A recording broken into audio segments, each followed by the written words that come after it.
음식은 먹는 사람을 위하여 만들어야 하고, 옷은 보는 사람을 위하여 입어야 한다는 말이 있습니다.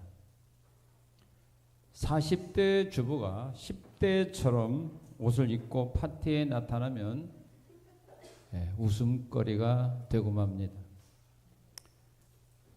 젊어 보이는 것도 중요하지만 중요한 자리일수록 옷은 나이에 알맞게 입어야 합니다.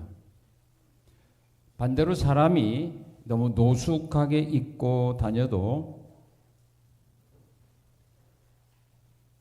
젊은 사람이 너무 노숙하게 입고 다녀도 패기가 없이 보이고 애늙은이처럼 보일 수밖에 없습니다. 옷이 날개라는 말이 있습니다. 이 말은 우리의 삶에서 옷이 차지하는 비중을 잘 표현해 주고 있는 말입니다. 의식주라고 하는 단어에서 나타나는 순서를 보아도 먹는 것보다 입는 것이 더 중요하게 강조되어 있음을 발견하게 됩니다. 사람은 하나님이 만드신 여러 피조물들 중에서 유일하게 옷을 지어 입는 피조물입니다. 동물들, 공중에 나는 새들, 불에 사는 고기들 옷을 지어 입지 않습니다. 사람도 처음에는 옷을 입지 않았습니다. 그러나 죄를 짓고 나서부터 자신들의 부끄러움과 수치를 가리우기 위해서 무화과 나무 잎을 엮어서 옷을 만들어 입은 것을 보면 결국 옷은 인간의 타락의 산물인 것이 됩니다. 사랑의 하나님은 아담과 하와가 나뭇잎으로 만들어 입은 옷을 벗기시고 가죽 옷을 만들어서 아담에게 대신 입혀주셨습니다. 하나님께서 가죽으로 옷을 만들어 입혀주심으로써 죄를 범한 인간에게 은혜를 베풀어 주신 것입니다. 죄악으로 인하여 시작된 옷이 은혜의 도구로 변화된 셈입니다. 사도 바울은 오늘 본문 말씀을 통해서 우리에게 그리스도로 옷을 입을 수 있다라고 우리에게 가르쳐 줍니다. 그리스도로 옷을 입는다. 옷을 입을 때도 옷을 입는 방법과 순서가 있습니다. 사도 바울은 사람들이 그리스도로 옷을 입는 방법이 무엇인가를 가르쳐 줍니다. 예수로 옷을 입는다. 다시 말하면 예수의 의의 옷을 나의 것으로 삼는 겁니다. 그 방법이 뭐냐? 그 방법은 오늘 본문 27절에 보니까 세례라고 가르쳐 줍니다. 우리가 세례를 받는 것이고 그리스도로 옷을 입은 것이 된다라고 가르쳐 줍니다. 하나님 앞에 쓸 수 있는 사람은, 자기 의의 옷을 입은 사람은 쓸 수가 없습니다. 마치 아담이 자기가 만들었던 무화과 나무 잎의 옷을 입었을 때는 하나님의 낯을 피하여 숨었습니다. 그런데 하나님이 만들어주신 가죽 옷을 입었을 때는 하나님 앞에 서서 하나님께 제사 드릴 수 있게 됩니다. 오늘도 마찬가지입니다. 사마리아 사람들이 아무리 의롭고 도덕적으로 깨끗하다 할지라도 그 사람의 의를 가지고 하나님 앞에 쓸 수는 없습니다. 하나님이 만드신 예수 그리스도의 의의 옷을 입은 자만이 오늘도 하나님 앞에 나와 예배 드릴 수 있게 되는 것입니다. 오늘 우리가 이 자리에 나온 것도 바로 그리스도의 옷을 입었기 때문에 이 자리에 나오게 된 것이고, 또한 여러분들이 그리스도의 의의 옷을 입고 이 자리에 나와서 찬양하고 또한 예배할 때에, 우리가 헌물을 드릴 때, 기도할 때 하나님이 받아주시는 것입니다. 여러분은 지금 그리스도의 옷을 입고 있는 사람인지 아니한지를 여러분 한번 오늘 말씀을 통하여 한번 점검해 보시기를 바랍니다. 그리고 만약에 나에게 그리스도로 옷을 입혀 주셨다고 하는 사실을 다시 한번 확인한다면 그 은혜를 주신 하나님께 감사해야 됩니다. 그리고 그리스도의 옷을 입은 사람들답게 앞으로 남아있는 삶을 살아가야 합니다. 사람이 어떤 옷을 입느냐에 따라서 그 사람이 말과 행동이 달라집니다. 신사들인데요, 멋쟁이지만 그들에게 예비군복 옷을 입혀주면 사람이 이상하게 달라집니다. 여러분들은 모를 거예요. 예비군복 있잖아요. 군대 제대하고 그 예비군복 입혀주면 사람이 말이 다르고 행동이 달라집니다. 그러다가 다시 그 옷을 벗고 신사복을 입으면 거룩해집니다. 옷은 그만큼 중요합니다. 여러분들이 그리스도 옷을 입었다면 그리스도로 옷을 입은 사람답게 살아가야 하는 것입니다.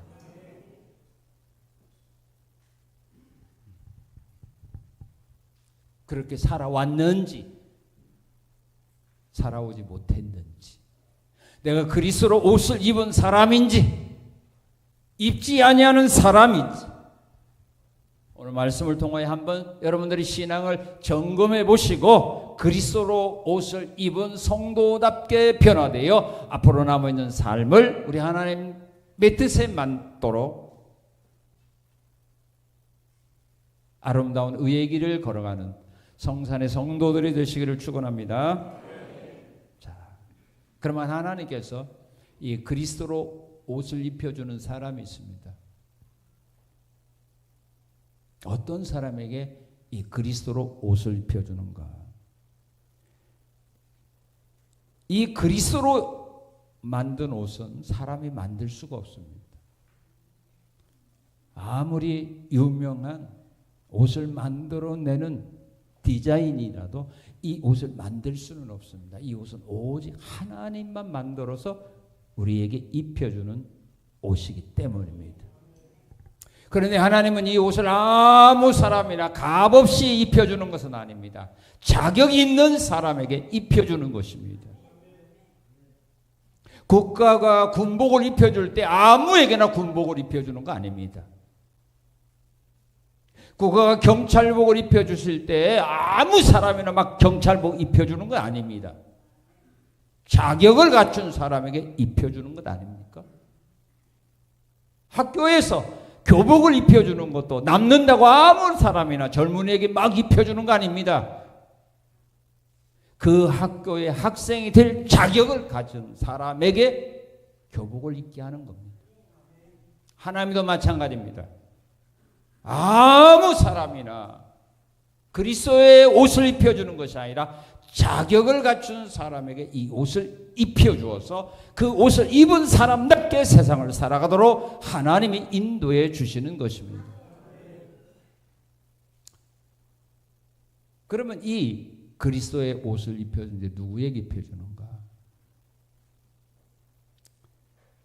오늘 본문에 보니까 세례받은 사람입니다. 세례받는 것이 곧 그리스도로 옷 입는 방법입니다. 오늘 27절에서 사도 바울은 말합니다. 누구든지 그리스도와 합하기 위하여 세례를 받은 자는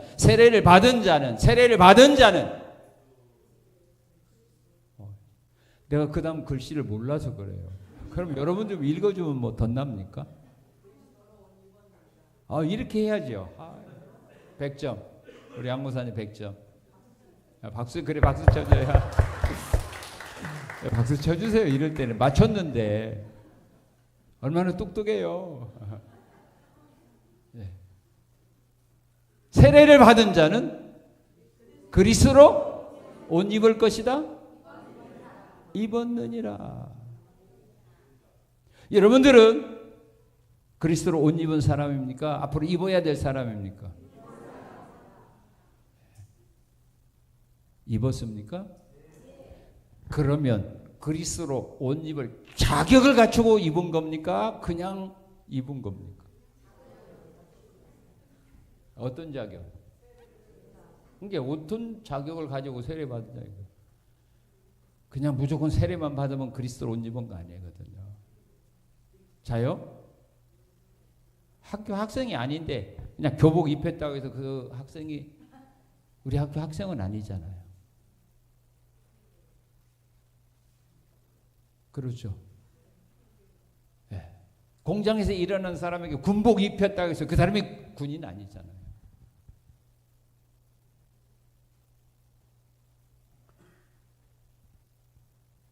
아무 사람에게나 성부와 성자와 성령의 이름으로 세례를 주었다고 해서 그 사람이 그리스도 옷 입은 사람은 아니라 이 말입니다. 만약에 아무 사람이나 세례받으면은 다 그리스도 옷 입은 사람이라면 우리 이렇게 힘들게 예수 믿을 필요가 없습니다. 왜 임종 직전에 가서 성부와 성자와 성령의 세례를 주노라 하면 그 사람 구원받을 거예요. 얼마나 쉽습니까? 그죠?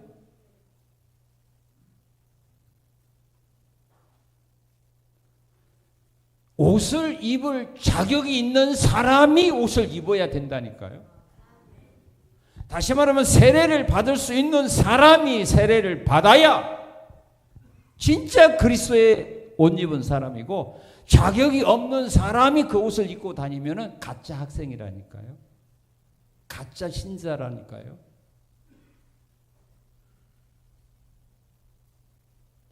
여러분들이 만약에 이런 신앙을 가지고 세례를 받았다면 여러분 진짜고, 세례는 받았는데 나는 아직도 이런 신앙이 없어, 나는 그런 신앙을 나는 가질 수가 없어, 나는 그렇게 고백할 수 없다라고 말하면 여러분은 가짜예요.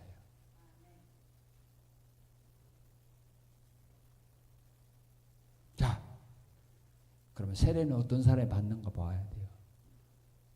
자격이, 대한민국 군인도 자격이 있습니다.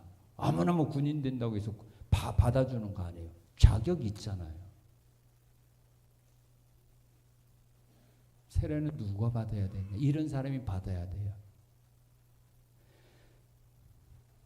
자신이 범한 죄를 회개하여 죄사함 받은 사람이에요. 자신이 범한 죄에 대해서 회개하고 죄사함 받은 사람. 이 사람이 세례 받아야 진짜인 거예요. 자기가 지은 죄를 회개하지 않고 자기가 지은 죄에 대해서 용서받지 못한 사람이 세례 100번, 1000번 받아도 그 세례는 무의미해요. 그 학교 학생이 아닌 사람이 교복 100벌을 가지고 날마다 갈아 입는다고 해서 그 학교 학생으로 변화되는 거 아니잖아요.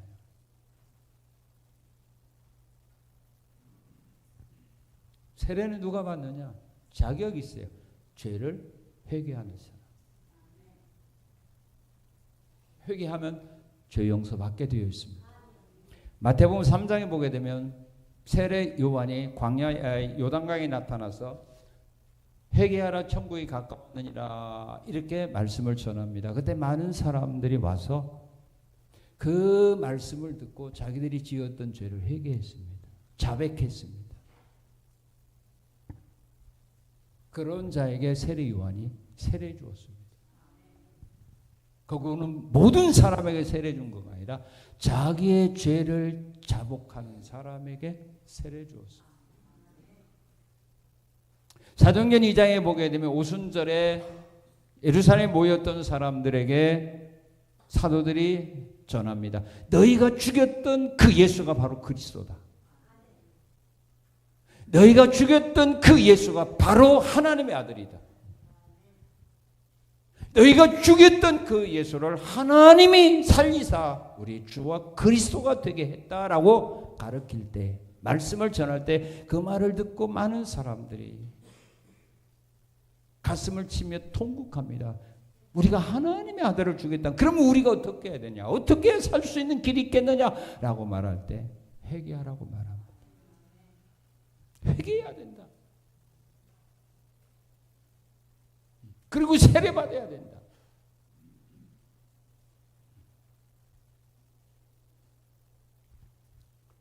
자기의 죄를 회개하고 자복하는 사람들에게 하나님은 그리스도의 옷을 입혀줍니다. 스가랴서 3장에 보게 되면 대제사장 여호수아가 하나님 앞에 서 있습니다. 그런데 그가 입고 있는 옷은 더러운 옷이었습니다. 그리고 제사장이란, 그것도 대제사장이라면 인간적으로 볼 때는 그래도 거룩하게 살 거 아닙니까? 그리고 의롭게 살았을 거 아닙니까? 그런데 그 대제사장이 입고 있는 옷이 너무 더러웠어요. 그러자 하나님 옆에 있는 천사에게 말합니다. 여호수아가 입고 있는 더러운 옷 벗겨버리고 이 거룩한 옷 입혀줘. 이 깨끗한 옷 입혀줘. 그러면서 하시는 말씀이 죄사함을 받았네. 내가 대제사장 여호수아의 죄를 용서했으니 이제 저 더러운 옷 벗기고 새 옷 입혀주라 이 말입니다. 그 옷이 바로 그리스도의 옷입니다. 예수님의 의의 옷입니다. 예수의 의의 옷은 우리가 잘못한 것을, 죄인임을 깨닫고 회개하고 자백할 때 신눈과 같이 깨끗하게 용서해 준 후에 입혀주는 옷이 바로 그리스도의 옷입니다. 여러분들은 죄인임을 믿습니까? 여러분들이 죄인임을 믿고 고백하고 세례를 받았습니까? 그렇다면 여러분들은 그리스도의 옷을 입은 사람이 되는 겁니다. 세례는 누가 받느냐? 성령을 받은 사람이 세례 받아. 성령 받지 못한 사람은 세례를 받을 수가 없어요. 성령 받지 못한 사람이 세례 받아야 아무 의미가 없습니다. 그에게 아무런 도움을 주지 못합니다. 그러므로 가장 중요한 것은 내가 성령을 받았느냐 받지 못했느냐, 그것을 여러분들이 확인하고 사는 것이 중요한 것입니다. 우리 예수님은 요한복음 3장에서 말씀합니다. 성령은 바람과 같아서 어디서 와서 어디로 가는지 모른다고 했습니다.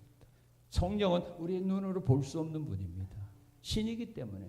그러나 성령은 우리가 볼 수 없지만 성령의 역사하심을 우리는 알 수가 있습니다. 바람이 어디서 와서 어디로 가는지 여러분 모르죠? 시작점이 어디고 끝점이 어디인가 모르죠? 그러나 지금 바람이 지나가고 있다. 그 바람이 세다, 약하다. 눈으로 안 보여도 알 수 있는 방법이 있죠? 어떻게 합니까? 네, 물체가 흔들리 내 피부에 닿는 그걸 바람이 분다. 지금 바람이 동쪽에서 서쪽으로 분다. 눈으로 보이지 않아도 바람이 지나갈 때 그 흔적들을 남깁니다. 이와 같이 성령이 우리에게 언제 오셨는지 나는 확인할 수 없습니다. 그리고 성령이 지금 내 안에 있는지 없는지 우리가 눈으로 확인할 수 없습니다. 여러분 MRI 찍어보세요. 확인이 되는가? 수술해보세요. 확인이 되는가? 안 됩니다. 신이기 때문에, 영이기 때문에 볼 수가 없습니다. 그러나 성령이 내 안에 계신다고 하는 우리는 그 증거의 열매를 볼 수는 있습니다.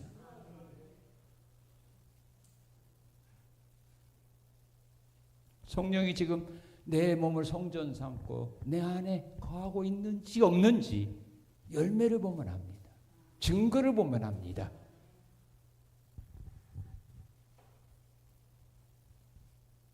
그 증거가 뭡니까?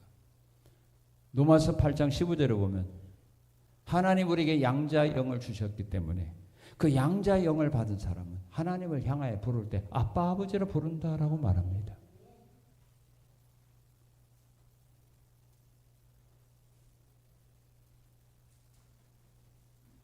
하나님을 부를 때 아버지라고 부릅니다.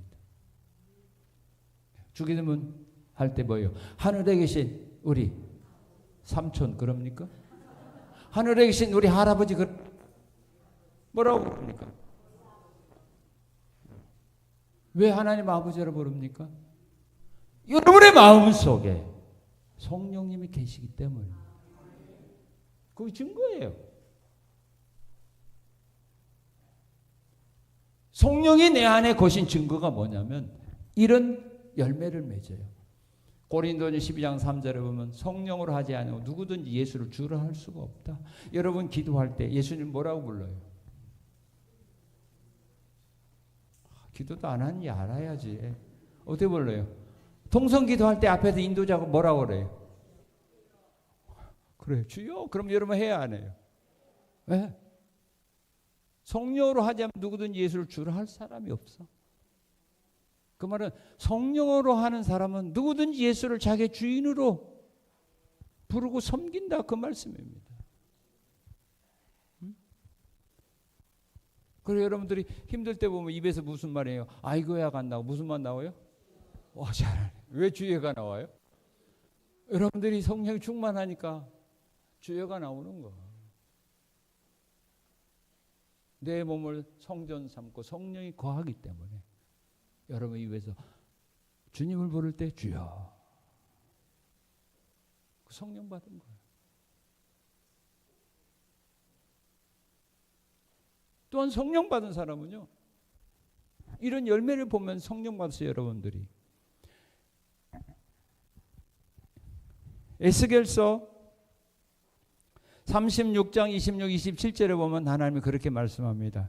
내가 이 백성들의 굳은 마음을 돌 같은 마음을 제거하고 살같이 부드러운 마음을 주고 또 내 영을 그들에게 주어서 그들로 하여금 내 율례를 지켜 행하게 하리니 그들이 지켜 행할 거다 그랬어요. 여러분 하나님 말씀을 들으면 그대로 지키며 순종하겠다는 이런 마음이 생겨요? 아니면 에이 그게 해야 아무 쓸데없어. 내가 지키는 거 봐라. 그럽니까? 어떤 마음을 가져요? 지키려고 하죠. 그래서 하나님께 기도하잖아요. 은혜를 구하지 않습니까?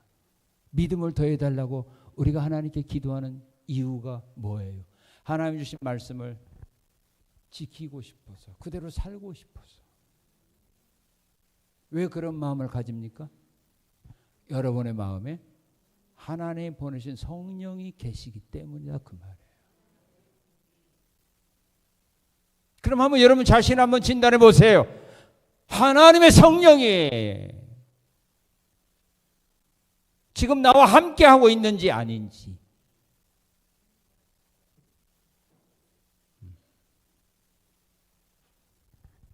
함께 하십니까? 네. 성령이 함께한 사람이 세례받아야 그 그리스도로 못 입은 거. 그리고 세례는 누가 받을 수 있느냐면 예수님의 제자가 된 사람입니다. 예수님의 제자가 세례받을 수 있는 자격이 있습니다. 예수님은 그렇게 말씀했습니다. 하늘로 승천하기 전에 제자들에게 말씀합니다. 너희는 모든 족속으로 제자를 삼아. 제자를 삼아 아버지와 아들과 성령의 이름으로 세례를 주어라. 제자를 삼은 후에 세례를 주어라. 제자. 나는 이 스승님의 제자입니다라고 여러분들이 말해도 스승이 여러분들을 제자로 인정 안 하면 그 사람은 제자가 아니에요. 스승의 수하에서 수많은 사람들이 배움을 배웠어도 깨달음을 받아서도 스승이 원하는 삶을 살지 않는 사람은 스승이 절대로 제자로 인정을 안 합니다.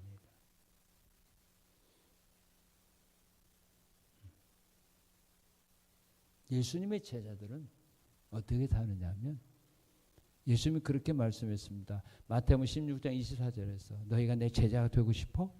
조건을 두 가지 요구합니다. 자기 부인하고 자기 십자가 지고 나를 따라라. 제자는 스승이 원하는 대로 하는 사람이 제자가 되는 겁니다.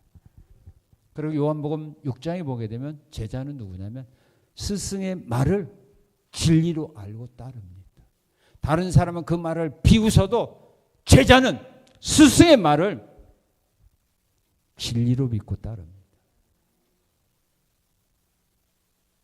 스승의 말을, 교훈을 의심 안 합니다.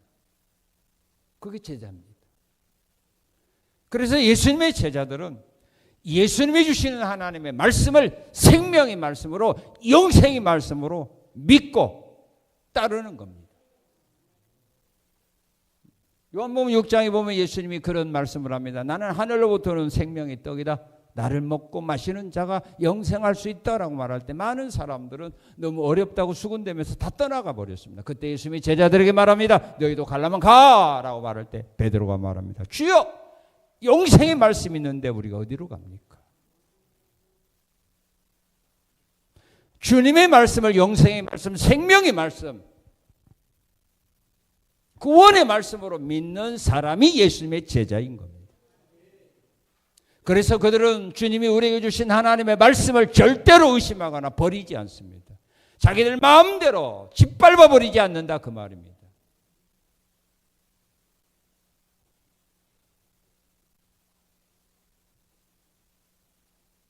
그 예수님의 제자입니다. 여러분들은 성경 말씀, 예수님이 우리에게 주셨던 이 하나님의 말씀을 영생의 말씀으로 믿습니까? 생명의 말씀으로 믿습니까? 그러면 제자입니다. 제자기 때문에 믿는 겁니다. 제자가 아닌 사람이 이렇게 전하면 그들은 절대로 믿지 않습니다. 너나 믿으라고 합니다. 그럼 예수님의 제자들은 믿습니다. 성경을 부인하라고 할지라도, 버리라 할지라도 그들은 안 버립니다. 왜? 생명의 말씀이니까.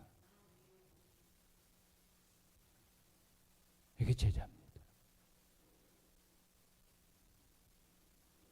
제자 공부했다고 해서 제자 되는 거 아니라 이 말이에요. 주님이 나를 인정하느냐 하지 않느냐가 중요한 겁니다.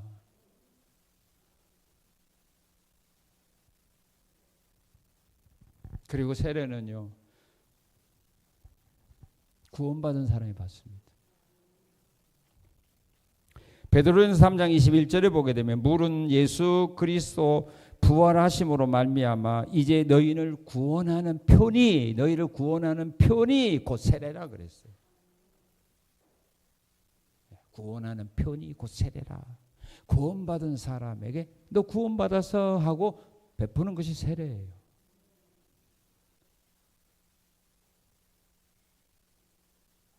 학교에서 왜 교복을 학생들이 입혀요? 네? 너는 우리 학교 학생이다. 그게 하나의 표예요. 그리고 세상 밖에 나가도 너 오늘 학교 다니는구나. 말 안 해도 교복만 보면 알잖아요. 군인들도 마찬가지예요. 육군은 육군, 해군은 해군, 공군은 공군, 해병대는 해병구. 군복이 틀리잖아요. 너는 대한민국 육군이야, 너는 해군이야, 너는 해병대야, 너는 공군이야. 말 안 해도 옷 보면 다 알잖아요.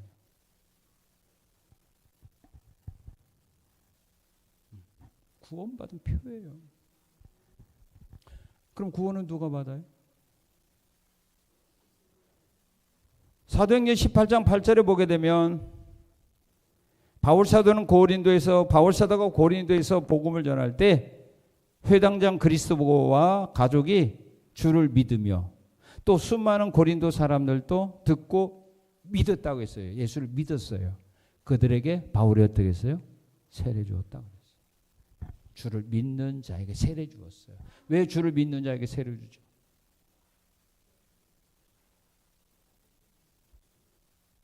자, 왜 주를 믿는 자에게 왜 세례 주었어요? 주를 믿는 자는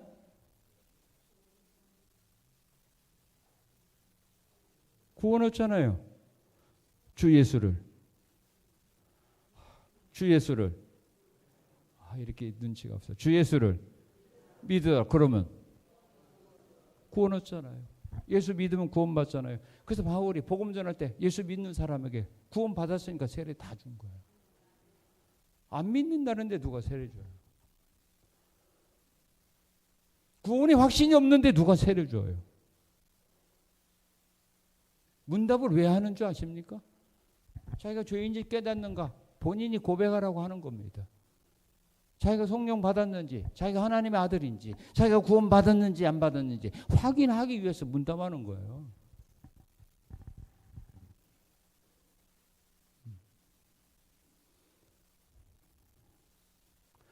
얼마 전에 학생들을 문답을 하는데 자기가 구원 받았냐 안 받았는지 모르겠대. 야, 그러면 6개월 더 있다 와. 그래서 세례 안 줬어요. 자기가 구원받느냐 안 받느냐 모른다는 어떻게 세례 줘요? 그런 자에게 세례 줘야 아무 의미가 없다니까요. 세례는 구원의 표예요. 그래서 구원받은 확신이 있는 사람에게 세례 주는 겁니다. 여러분 구원의 확신이 있습니까? 여러분 구원 받았습니까? 여러분도 예수님의 제자입니까? 여러분 성령 받았습니까? 여러분들은 회개함으로 죄사함 받았습니까? 그런 사람은 그리스도 옷을 입은 사람이고 그 그리스도 옷 입은 사람으로서 구원받은 사람답게 세상을 살아갈 수 있는 힘을 얻게 되는 겁니다. 그런데 이런 믿음의 확신이 없는데 그냥 뭐 지식적으로 고백도 하지 않는데 억지로 세례 준다고 해서 아무 의미가 없다 이 말입니다. 하나님이 자기 아들을 십자가에 죽게 해서 의의 옷을 만들어 놓았는데 아무에게나 값없이 막 입혀주겠습니까? 그리고 세례는 누가 받느냐? 하나님이 그리스도 옷을 누구에게 입혀주느냐? 이 사람들에게 입혀줍니다. 자, 오늘 우리 25절, 27절 한번 읽어봅시다. 25, 27절. 믿음이 온 후로는 우리가 초동교사 아래 있지 아니하도다. 너희가 다 믿음으로 말미암아 그리스도 예수 안에서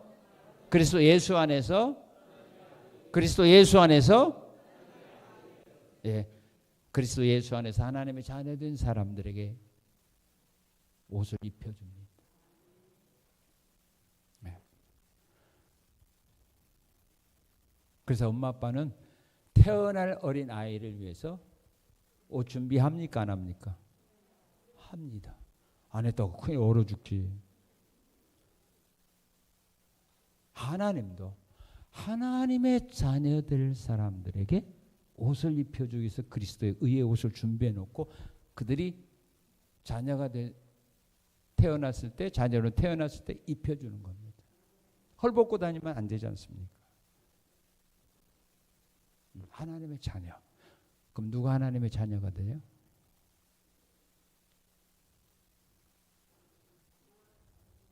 하나님이 택한 자가 하나님의 자녀가 되는 겁니다. 우리가 하나님을 아버지로 선택하는 것이 아니라 하나님이 우리를 자녀로 선택해 주시는 겁니다. 이것은 전적인 하나님의 은혜입니다.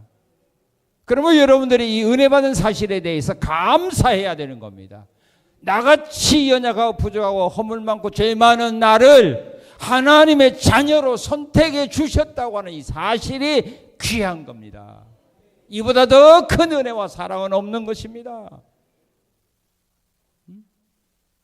지금 여러분들이 이 세상에 태어날 때 여러분들의 부모님을 여러분들이 선택해서 그 집안에서 그 가문에서 태어난 사람이 있어요? 한 사람도 없잖아요. 태어나서 보니까 내가 뭐 이 집안에 태어난 거 아닙니까? 우리가 아버지를 선택할 권한 없어요. 에베소서 1장 4절 6절에 보면은 하나님의 창세전에 우리를 선택해서 그리스도 안에서 하나님의 아들들이 되게 하신 겁니다.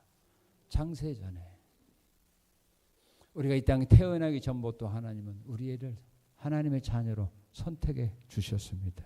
그리고 이 땅에 태어나자 예수 안에서 하나님의 아들들이 다 되게 자녀들이 다 되게 하신 겁니다. 이것은 하나님의 전적인 은혜예요. 사랑입니다. 이 세상에 태어난 인생 가운데 이 사랑, 이 은혜를 받은 사람이라면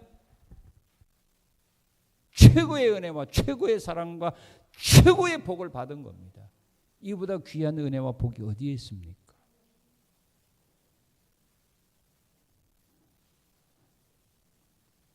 그래서 사도 바울은 갈라디아 1장 15절에서 어머니 모태로부터 하나님이 나를 선택했다라고 말합니다. 예수는 누가 믿는가? 생명처에 기록된 사람이 믿습니다. 요한계시록 13장 8절에 보게 되면 생명처에 기록되지 못한 사람들은 이 세상을 살아갈 때 다 짐승에게 경배하더라. 그렇게 말합니다. 반대로 해석하면 생명처에 기록된 사람은 짐승 우상에게 귀신들에게 경배하지 않고 다 하나님께 경배하더라 그 말입니다. 여러분들이 왜 오늘 하나님께 나와 예배합니까? 우상에게 안 가고 귀신에게 안 찾아가고 왜 하나님께 와서 하나님께 예배드립니까? 생명책에 여러분의 이름이 기록되어 있기 때문이야. 믿습니까? 믿습니까? 그걸 믿어야 되는 거예요.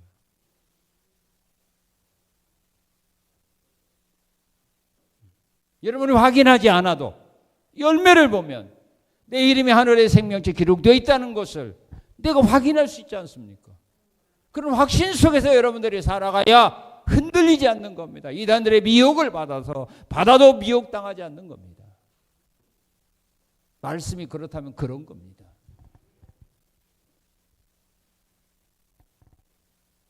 하나님이 선택한 사람입니다. 하나님이 선택한 이 세상에 태어나면 하나님이 그들로 하여금 어떻게 하느냐면 요한복음 1장 12절에 보면 예수를 영접하게 합니다. 예수를 영접하게 합니다.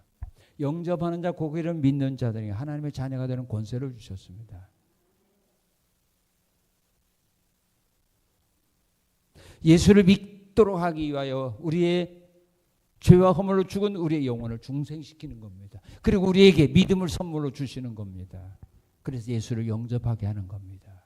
예수를 주로 고백하게 하는 겁니다. 그런 자들에게 하나님의 자녀가 되게 하시는 겁니다. 그리고 하나님 보내주신 성령을 받아서 하나님을 아버지라 부르게 되어 있습니다. 여러분은 아무 사람이나 아버지라고 부르지 않죠? 왜? 나에게 잘해준다고 아버지라고 부르지 않죠? 누구한테 부릅니까? 예, 나를 낳아주신 분. 그분을 아버지라고 해요. 뭐 아버지 같지 않아도 아버지라고 부를 수밖에 없어요. 왜? 나를 낳아주었기 때문에. 그래서 아버지라고 불러요. 사람 앞에 누구냐? 나를 미워하니까 내 아버지 아니야. 그렇지 않잖아요.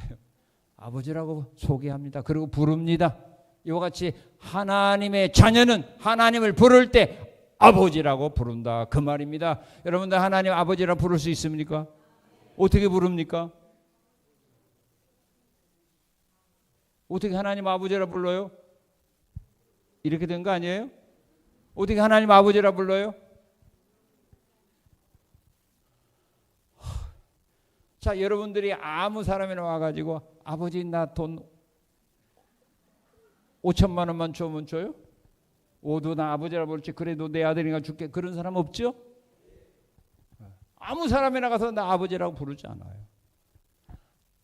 아들이나 딸이 와서 나에게 아버지 어머니라고 불렀을 때에 내가 인정하는 거지. 아무 사람이나 와서 나한테 아버지라고 부른다고 인정하지 않아요.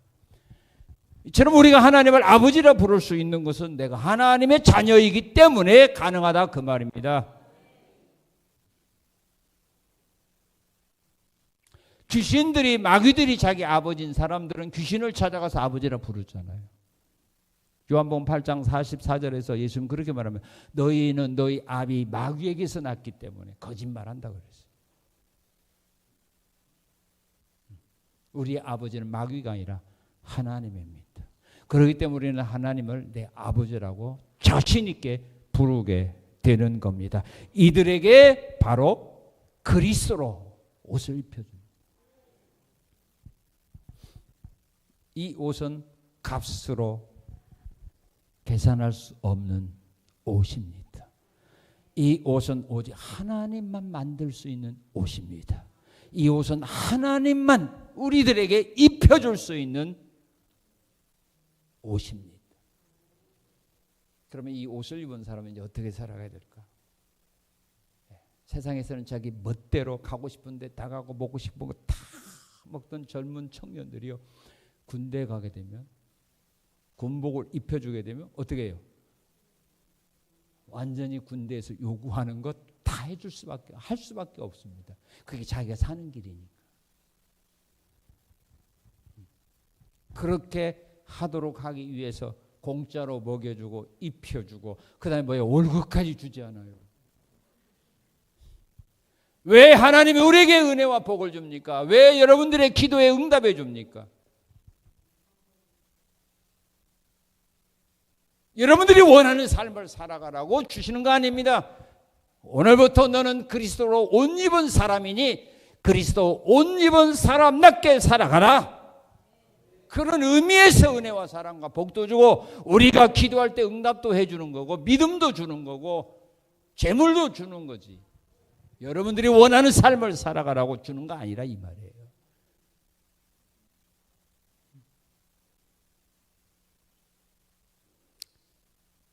회사에서 여러분들에게 월급 주는 이유가 뭐예요?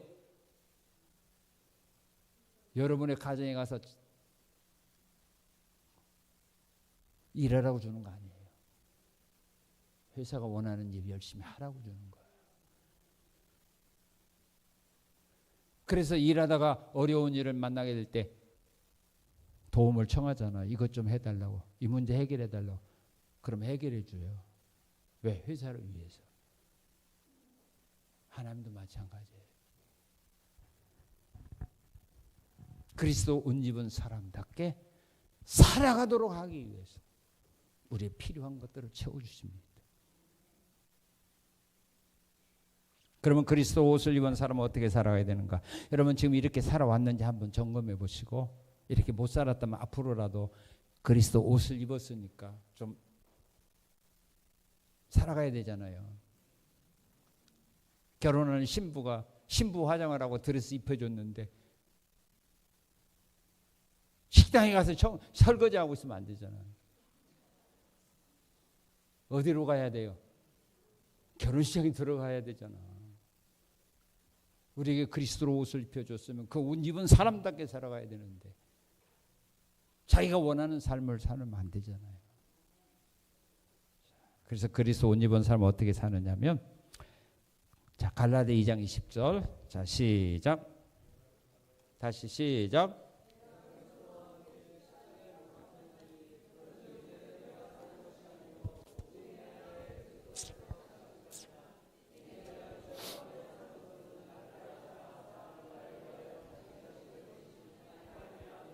예. 젊은 청년들에게 군복을 입혀주면 누구를 위하여 삽니까? 예, 가정을 위하여 사는 것이 아니라 나라를 위하여 사는 겁니다. 국가를 위해서 그들은 사는 겁니다. 하나님이 우리에게 은혜 주신 거, 성령으로 우리에게 인쳐 주신 거, 믿음 주신 거, 우리에게 그리스도의 의의 옷을 입혀 주신 거, 이유가 뭐냐면 그리스도를 위한 삶을 살아가라 그 말입니다. 그래서 사도 바울은 로마서 14장 6절 8절에서 말합니다. 우리가 먹어도 주를 위하여, 굶어도 주를 위하여, 살아도 주를 위하여, 죽어도 주를 위하여 사는 것이 그리스도로 옷 입은 성도의 삶이다. 고린도 교인들에게는 먹든지 마시든지 무슨 일을 하든지 다 하나님의 영광을 위하여 살아가야 된다. 여러분들의 꿈을 펼치기 위해서, 여러분들의 만족을 위하여 일하는 것이 아니라 하나님의 영광을 위하여 우리는 살아가는 겁니다. 그게 그리스도의 옷 입은 사람의 삶입니다. 의사에게 가운을 입혀주는 이유가 뭐예요? 환자를 살리라는 겁니다. 주방장에게 주방장 옷을 입히는 이유가 뭐예요? 배고픈 사람을 위하여 맛있는 음식 만들어내라 그 말입니다. 그것이 그들이 입고 있는 옷의 가치입니다. 사람들이 그들에게 그런 옷을 입혀주는 것은 그들이 그 옷을 입은 사람만이 할 수 있는 일을 하라고 해서 그 일을, 그 옷을 입혀주는 거 아닙니까? 예수님도 마찬가지, 하나님도 마찬가지입니다. 왜 우리에게 그리스도의 옷을 입혔냐? 너희들 세상을 살아갈 때 그리스도를 위한 삶을 살아라.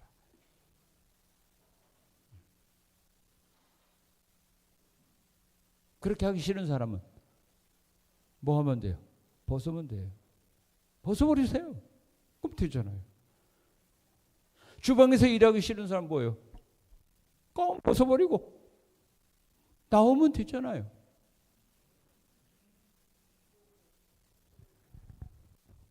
그리고 예수님 때문에 당하게 되는 환난과 핍박을요, 기쁘게 받아들입니다. 기쁘게. 여러분 신앙생활 하다가 예수 믿는다고 욕먹고 핍박당할 때 기쁩니까? 억울합니까? 네? 기뻐요? 억울해요? 억울하죠? 그리스도의 옷을 안 입어서 그래요. 진짜 군인 정신 있는 사람은요, 국가가 원하는 일에 생명을 어려움을 당하는 일도 하지만 진짜 군인이 아닌 가짜 군인들은 자기 살기 위해서 도망가잖아요.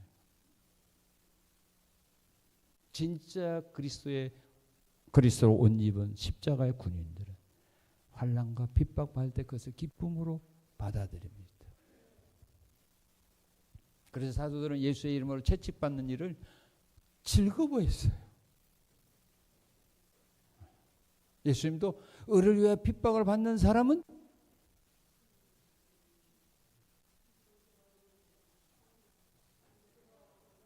뭐가 있으니까? 복이 있으니까. 의를 위해 핍박을 받는 자는 복이 있나니 그랬잖아요. 기뻐하고 즐거워하라. 하늘에서 너희 상이 크다. 바울사도 로마교회 성도들에게 말합니다. 현재 우리가 받는 고난은 장차 우리에게 나타날 영광과 비교할 수 없다. 주님 앞에 설 때 영광 받기 원합니까? 복 받기 원합니까? 멸류관 받기 원합니까? 이 세상에서 고난 받아야 돼요. 핍박 받아야 돼요. 십자가를 치고 주님 걸어가신 그 골고다의 길을 걸어가야 돼요. 눈물 흘리는 그런 가운데서 사명을 감당해야 돼요. 그런데 이 진리를 모르니까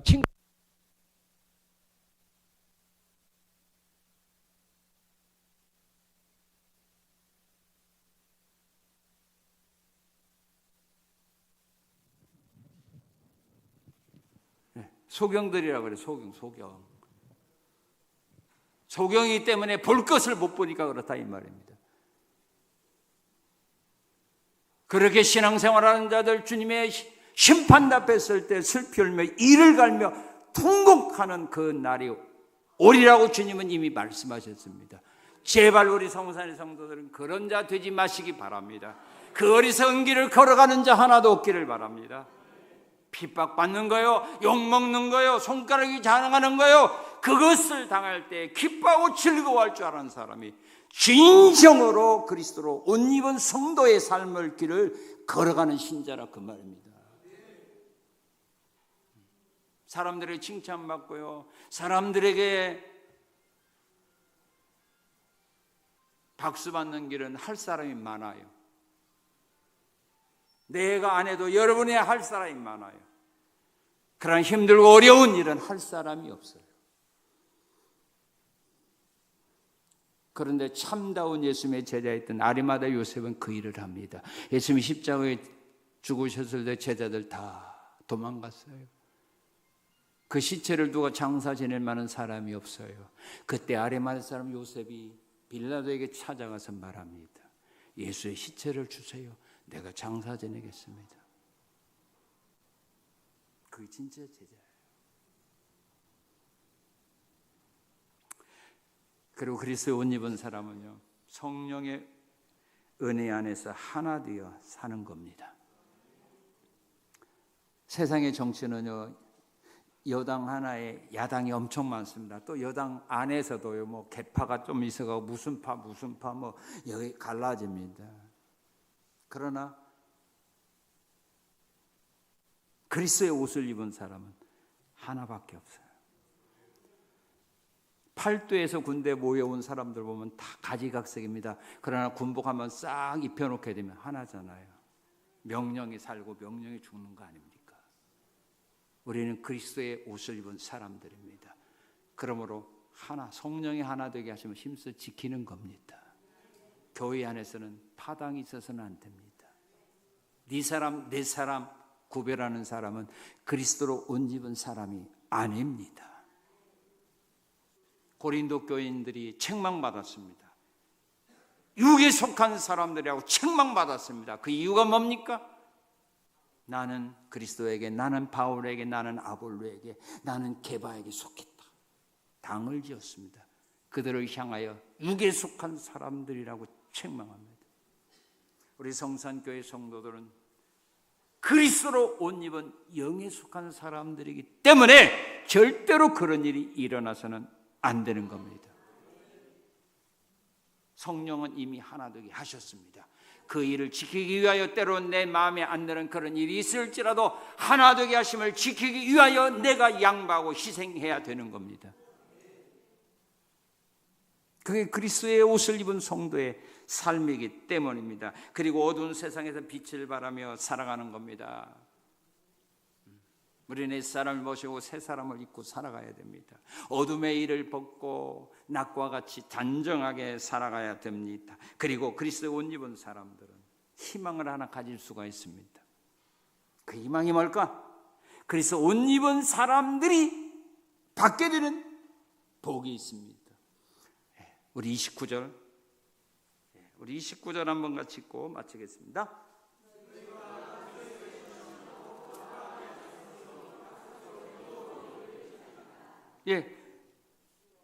그러므로 믿음으로 말미암은 자는 믿음이 있는 아브라함과 함께 복을 받습니다. 믿습니까? 하나님께서 약속하신 복을 받으며 살게 됩니다. 갈라디아 4장 6절 7절에 보면은 그러므로 내가 이후로는 종이 아니여 아들이니 아들이며 하나님으로 말미암아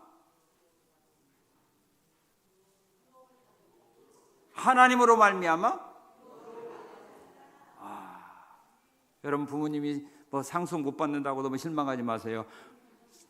능력이 많으신 하나님 우리 아버지가 다 여러분들에게요 엄청난 상속 받을 수 있도록 준비해놓고 기다리니까 걱정하지 마세요. 아버지 건 누구 거? 아이고 욕심은 많네요. 아버지 건 내 겁니다. 근데 아버지가 아무것도 없으면 빚만 이어받잖아요. 세상에서 잘못되면요 부모님 빚만 이어받아가지고 자녀들이 진짜 고생하는 자녀도 많아요. 근데 우리 하나님은 뭐 빚질 이유는 없으니까 걱정하지 마시고 아버지 하나님이 우리에게 유업으로 준비해 놓은 거 다 그리스도로 옷 입고 하나님의 자녀로 세상을 살아온 사람들에게 주시기 위하여 준비해 놓고 기다리고 계십니다. 요한계시로 보면은 황금 보석으로 지은 집들, 바닥은 수정과 같은 금으로 다 그렇게 좋은 환경에서 살 수 있도록 이미 우리가 거할 수 있는 집들을 준비해 놓고 우리를 기다리고 있으니까 그리스도로 입은 이 옷 때로는 힘들어도요 벗지 마시고 끝까지 잘 입고 주님이 걸어가신 그 길이 때로는 힘들고 어려울지라도 그것을 기쁨으로 받아들이고 감당하는 자들이 되셔서 우리 주 앞에 설 때 자리에다 칭찬받으시고 하나님께서 준비해 놓으신 그 유업을 다 여러분들이 받아 누릴 수 있는 이 아름답고 복된 자리에 설 수 있는 우리 성산의 모든 성도들 되시기를 주님의 이름으로 축원합니다. 감사합니다. 감사합니다. 죄와 허물로 죽었던 우리의 영혼을 살려주시고 우리에게 성령을 주시고 하나님을 아버지라 부르게 하시고 예수님을 주라 믿고 고백하며 주께 구하며 살게 하신 하나님 감사합니다. 십자가의 길을 걸어오게 하신 하나님 감사합니다. 예수님 우리에게 주셨던 말씀이 영생의 말씀, 생명의 말씀을 믿고 오늘 또 따르게 하시니 감사합니다. 그리스도의 옷을 입은 성도답게 세상을 살아갈 때 빛되게 살게 하시고 모든 사람들에게 하나님의 영광을 나타내는 귀하고 복되고 아름다운 삶의 길을 걸어가다 우리 하나님이 준비해 놓으신 그 모든 유업들을 받아 누리는 성산의 모든 성도들 되게 하옵소서. 이 은혜 받는 자리에 산 사람도 버림당하지 않도록 믿음과 능력과 성령의 권능으로 함께 하시고 인도하옵소서. 감사함 예수님 이름으로 기도하옵나이다. 아멘.